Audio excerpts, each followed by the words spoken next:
দেখুন গাইস, আল্লাহ চাইলে কি না সম্ভব।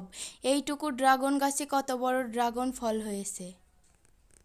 রুজির মালিক আল্লাহ, রুজি নিয়ে কেউ হতাশ হবেন না। ফলটি আমি এখন ধুয়ে নিচ্ছি। অন্য একটি পাত্রে নিয়ে এখন ফলটি কাটা হবে।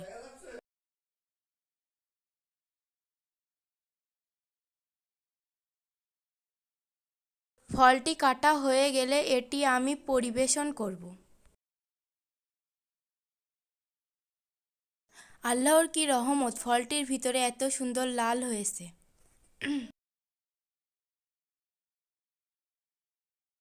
ড্রাগন ফলটি অনেক মজা ছিল। আপনারা চাইলে ড্রাগন ফল গাছ বাসায় লাগাতে পারেন।